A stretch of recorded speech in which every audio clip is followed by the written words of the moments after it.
Hey guys, so just doing a little follow-up video. A couple years ago I posted a video on how to fix a loose Cush drive on my Suzuki V-Strom. Now I didn't pay attention to the number of miles that my bike had on it when I did that modification.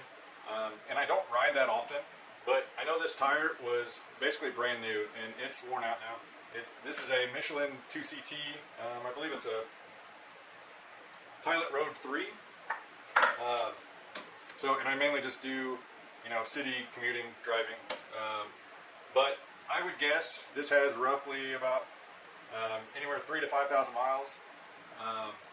And you can see it is still tight. I'll get you in a little closer.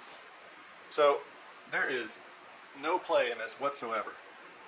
So I'm going to go ahead and pull this out. And that still looks good. You can see a little bit of the stock rubber wear. Just a little bit of material transferred to the sprocket carrier.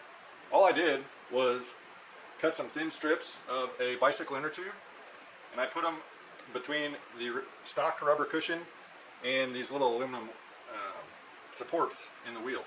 And all that did was squeeze in the stock cushions around the Cush drive.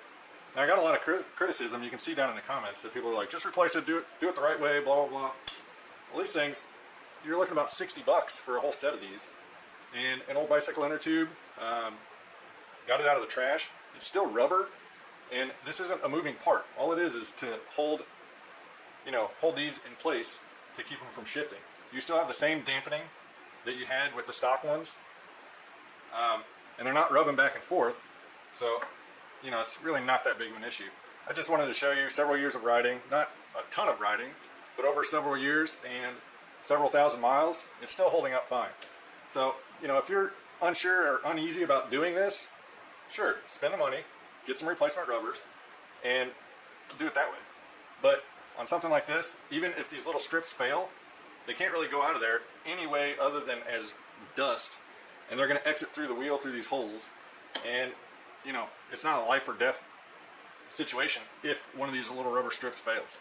So, do what you want.